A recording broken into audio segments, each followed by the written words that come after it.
das eras, quando o mundo mal nascia. Sou tão antigo e tão novo como a luz de cada dia. Recomeçar, e sem nenhuma lembrança das outras vezes perdidas, eu atiro a rosa dos sonhos nas tuas mãos distraídas. O historiador sabe apenas que em certas grandes áreas chegou a haver conjuntos de cortiços erguidos lado a lado, sem o suficiente espaço e arejamento que poderiam abrigar vários milhões de indivíduos. Era, por assim dizer, uma vida de insetos. Eles ergueram a Torre de Babel para encontrar o céu, mas Deus não estava lá. Estava ali mesmo entre eles, ajudando a construir a torre. A teologia é o caminho mais longo para se chegar a Deus. Os dogmas assustam como trovões. E uma pessoa que está aqui na plateia e que muito me honra e que é um orgulho poder fazer um trabalho junto com ela, que é a Zoravia Beccioli.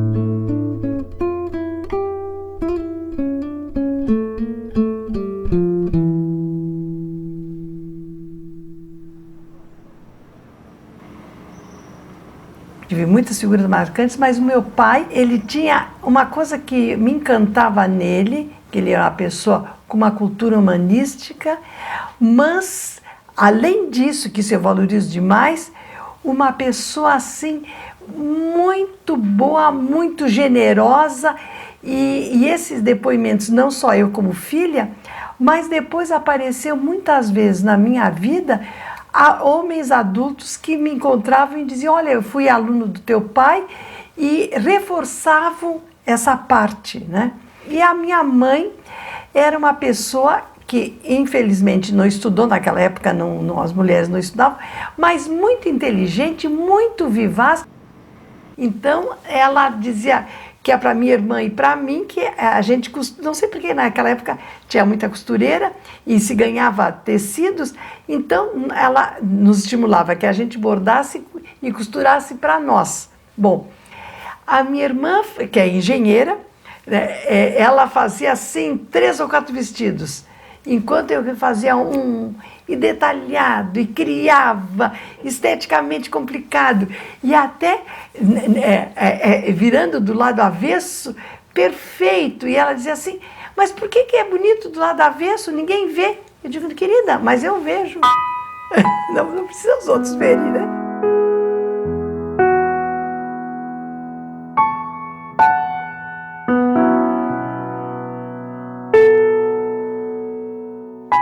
O Vasco tinha 21 anos mais do que eu. Quando nós casamos, eu tinha 24 e ele tinha 45 anos, 21 anos mais, né? E o Vasco, ele talentosérrimo, tem uma obra respeitabilíssima e importante, né? Uma obra como artista brasileiro e internacional. Só que ele era muito ruim para negócios. Eu também sou ruim. Aliás, os artistas não gostam de vender e comercializar o seu trabalho.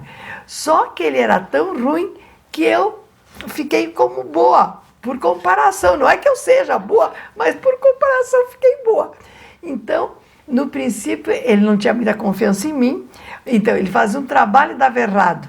O preço, horrível. Depois eu fazia outro, e com o tempo ele teve confiança em mim, aí eu que geria administrava, que eu detesto administrar, né?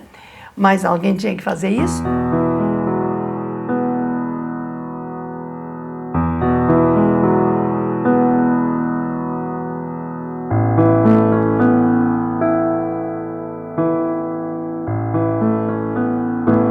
Eu eu sou uma artista de projetos.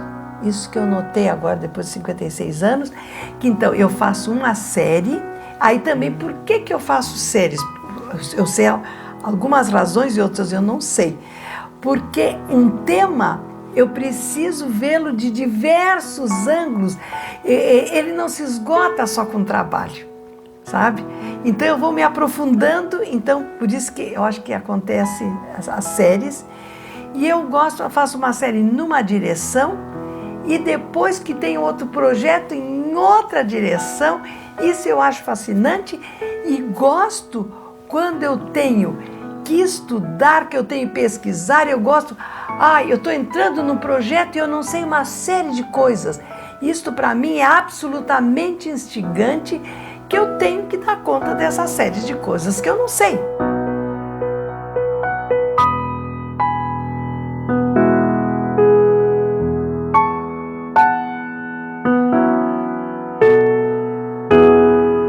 Eu estudei pintura no Belas Artes, depois eu fiz desenho e gravura com o Vasco e comecei a fazer tapeçaria com meio ponto, e eu digo, não dá. Isto imita o ponto do tear. Aí que eu resolvi ir para a Polônia para estudar arte têxtil. Depois então eu comecei a alternar gravuras e tapeçarias, e a produção muito grande nas duas técnicas.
Eu conheci a Zoraida desde que eu vim morar no Rio Grande do Sul.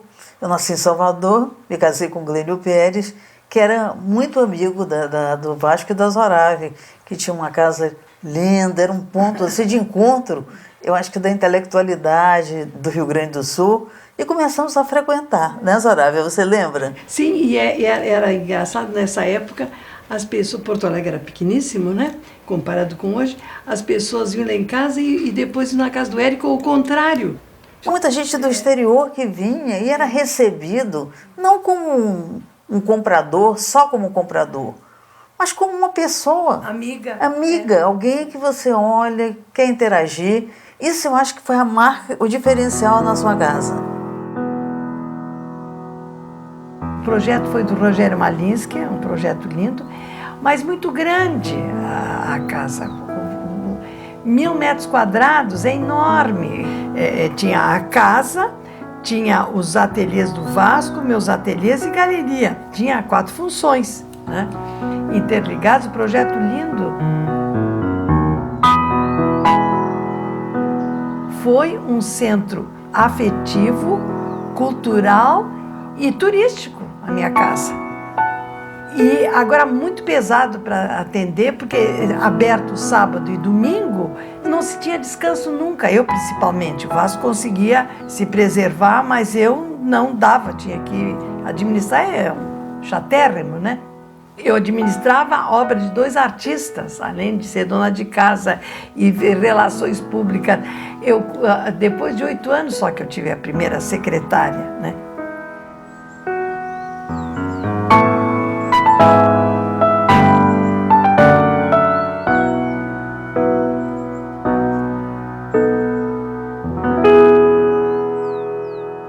Eu já comecei nas minhas 3 primeiras exposições individuais, que foi no mesmo ano, Poesia Ilustrada Brasileira em Piriápolis. Depois, linóleo, gravura e desenho na Galeria Arte Bela e a Salamanca do Jaral na Faculdade de Arquitetura.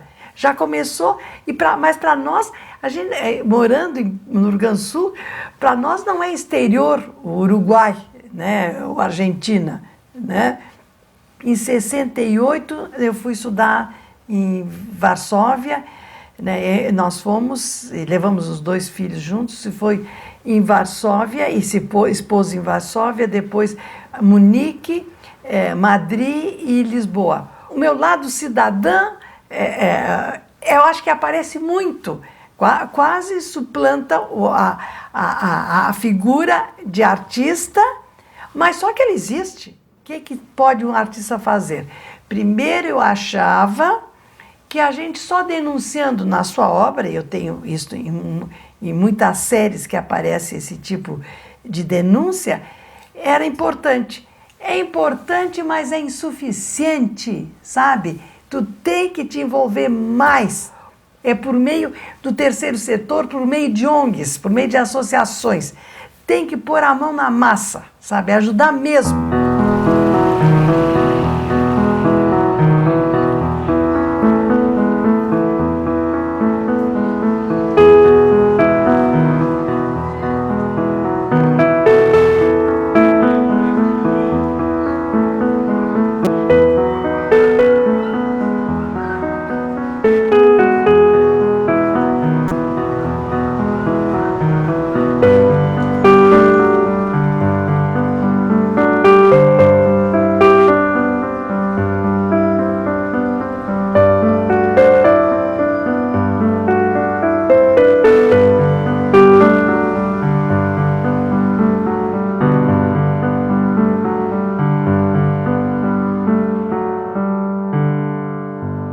O movimento gaúcho em defesa da cultura, ele surgiu em oposição aos desmandos culturais que havia no final dos anos de chumbo, e uma das bandeiras foi a manutenção do prédio da usina. Havia muitas, como é que eu diria assim, muitos grupos que queriam por uma finalidade ou outra, queriam que fosse Museu do Trabalho e falavam em detalhes, e nós do movimento pensamos, primeiro a manutenção desse prédio maravilhoso que estava em uma situação deplorável, depois qualquer centro ligado à cultura, para nós estava bem, mas não podíamos alterar a ordem das coisas, então a manutenção do prédio era fundamental e isso acabamos conseguindo.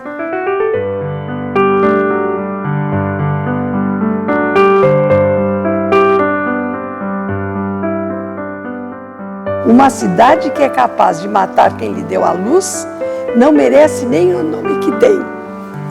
Vamos transformar o gasômetro numa usina de cultura, dê força a esta ideia. As pessoas podem não concordar comigo, mas elas respeitam como eu penso, porque eu acho que eu acredito muito no que eu penso, sabe? Eu não brinco muito com as coisas, eu levo a sério, né? Tem que se passar aguentar o bom e o mau momento. Sim. Tem gente que não aguenta o sucesso, outros não aguentam o fracasso. Sucessos e fracassos ocorrem, mas ele tem que continuar produzindo, acreditando no seu trabalho e acaba chegando e acaba fazendo uma obra, acaba tendo o seu público.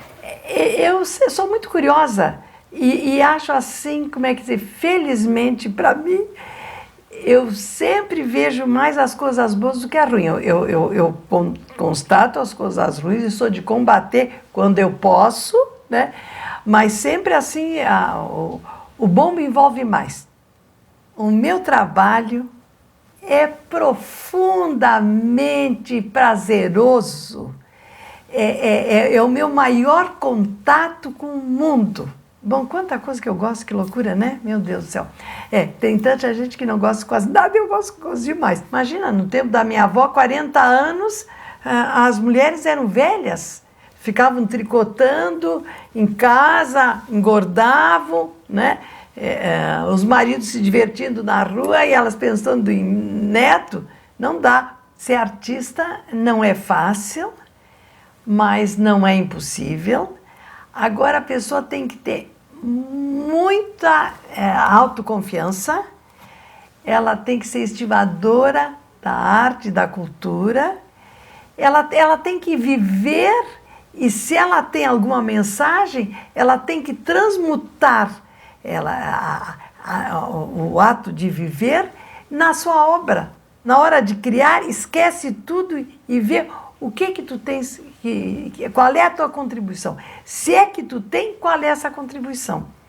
Ter coragem, curiosidade, continuar sendo criativa e projetos de vida, mas que envolvam os outros, nada só pessoal. Se tu acredita em ti, os outros vão acabar acreditando. E eu nunca tive uma outra profissão sem ser artes plásticas. Nunca tive emprego. Não tenho carteira de emprego, né? Carteira de trabalho, nunca tive, né? Talvez eu tenha um dia, né? Com 90 anos, quem sabe, né? Não sei. Tudo é possível, né? Primeiro emprego.